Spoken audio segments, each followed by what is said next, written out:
নমস্কার বন্ধুরা, আজকের এই এপিসোডে আপনাদের সামনে আমরা এমন এক ভয়ঙ্কর ঘটনার গল্প নিয়ে এসেছি যা কয়েকজন ছেলের জীবনে সত্যিই ঘটে গিয়েছিল। এই ছেলেগুলো ট্রেকিং করতে ঘুরতে ফিরতে উত্তরাখণ্ডের এক ছোট্ট গ্রামে গিয়েছিল। স্বপ্নেও ভাবেনি যে এই ট্রেকিংয়ের সময় তাদের সঙ্গে এমন এক ভয়ানক বিপজ্জনক ভুতুড়ে ঘটনা ঘটে যাবে। চলুন জিয়ার জবানিতে সেই হৃদয় কাঁপানো ভুতুড়ে ঘটনার গল্পটা বিস্তারিতভাবে শুনে নিই। এই ছেলেগুলো দেরাদুন শহরের মধ্যেই থাকত এবং একটি নামী বড় কলেজে পড়াশোনা করত। তখন তাদের কলেজের প্রায় শেষ বর্ষ চলছিল। আজ থেকে কয়েক বছর আগের কথা। প্রথমে আমাদের ওদের নাম জানা দরকার। একজনের নাম নমন, আরেকজন আমান, আদিত্য এবং সূর্য। এই চারজন ছিল একেবারে গাঢ় বন্ধু, খুব গভীর বন্ধুত্ব। ওদের বন্ধুত্ব এতটাই গভীর ছিল যে দেরাদুনে হোক বা অন্য কোথাও ওরা সবসময় একসাথেই ঘুরতে যেত। নমন দেরাদুনেই তার পরিবারের সঙ্গে থাকত, কিন্তু সে আসলে উত্তরাখণ্ডেরই এক ছোট গ্রামের ছেলে। সে খুব ছোট থাকতেই তার পরিবার দেরাদুনে চলে আসে। সেখানেই তার পড়াশোনা, বড় হওয়া সবকিছু চলছিল। কলেজের শেষ বর্ষ চলছিল বলে চারজনই একটু মন খারাপ করে থাকত। কারণটা ছিল খুবই সাধারণ। ওরা একসঙ্গে ভীষণ মজা করেছে, ভীষণ আনন্দে সময় কাটিয়েছে। এমন একটা সময় ছিল যখন ওরা সারা দিন হাসত, খেলাধুলো করত, খাওয়া দাওয়া করত, হই হুল্লোড় করত। রাতেও বাড়ি থেকে বেরিয়ে বাইক রাইডে চলে যেত, ঘুরে ফিরত। জীবন একেবারে জমে উঠেছিল। কিন্তু কলেজ শেষ হওয়া মানেই তো সেই দিনগুলোও শেষ। এই নিয়ে একদিন আদিত্য বলে ওঠে, ইয়ার, কলেজ শেষ হয়ে গেলে আর কোনো মজাই থাকবে না।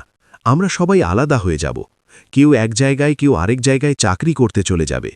বছরে 6 মাসে বা 1 বছরে একবার দেখা হবে। তখন আর আজকের মতো ফিলিংস থাকবে না। তাই আদিত্য বলে, চল কোথাও ঘুরে আসি, কিছু স্মৃতি বানাই। সূর্য আর ময়ঙ্ক বলে, হ্যাঁ ইয়ার, মজা হবে, কিন্তু কোথায় যাব? আদিত্য বলে, দেরাদুনে এমন কোন জায়গা আছে যা আমরা ঘুরিনি? ছোটবেলা থেকে সব দেখেই ফেলেছি। চল পাহাড়ে ট্রেকিং করতে যাই। এই কথা শুনে নমন বলে, ট্রেকিং করতে হলে আমার গ্রামে চল। আমার গ্রামের আশেপাশে অনেক জায়গা আছে যেখানে দূর দূরান্ত থেকে মানুষ ট্রেকিং করতে আসে। এই কথা শুনে সবাই খুব এক্সাইটেড হয়ে যায়। নমন বলে যে তার গ্রামের কাছে তার পুরনো বাড়ি আছে, ওখানে থাকা যাবে। পরে ঠিক হয় কাছাকাছি কোনো হোটেলেই স্টে করবে। সবাই বাড়িতে কথা বলে নেয়। পরদিন ভোরে আদিত্য তার গাড়ি নিয়ে আসে। চারজন মিলে ব্যাগ, খাবার দাবার সব গাড়িতে তুলে রওনা দেয়। রাস্তায় ঢাবায় খাওয়া, গান, হাসি সব মিলিয়ে অসম্ভব মজা। অনেক ঘণ্টা পর তারা পৌঁছে যায় নমনের গ্রামে। একটি হোটেলে একটাই ছোট রুম পাওয়া যায়। চারজন তাতেই মানিয়ে নেয়। রাতে ভালো ঘুম হয়। পরদিন সকালে উঠে নাস্তা করে নমন তার গ্রাম দেখাতে নিয়ে যায়।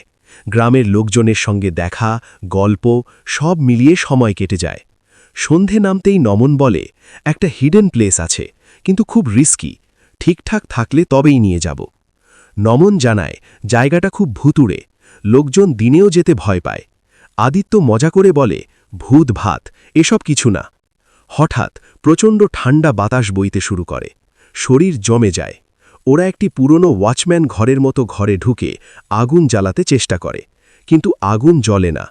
তখন হঠাৎ পায়ের শব্দ, ঝিরঝির শব্দ, কেউ যেন আসছে। নমন ভয়ে কাঁপতে থাকে। আদিত্য চিৎকার করে বলে, কে আছে বাইরে? হঠাৎ পাহাড় থেকে বড় বড় পাথর পড়ার শব্দ, তারপর এক ভয়ঙ্কর গর্জন।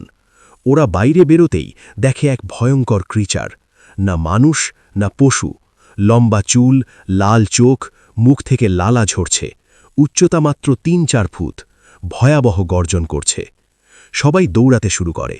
গাড়ির কাছে এসে দেখে নমন নেই। চিৎকার করতে করতে সেই ক্রিচার গাড়ির উপর ঝাঁপ দেয়। ওরা প্রাণ ভয়ে গাড়ি চালিয়ে পালায়। হোটেলে এসে সবাইকে বলে, কিন্তু রাতে কেউ যেতে রাজি হয় না। সকালবেলা পুলিশ আসে, খোঁজ হয়, কিন্তু নমন আর কোনোদিন পাওয়া যায় না। আজ বহু বছর কেটে গেছে।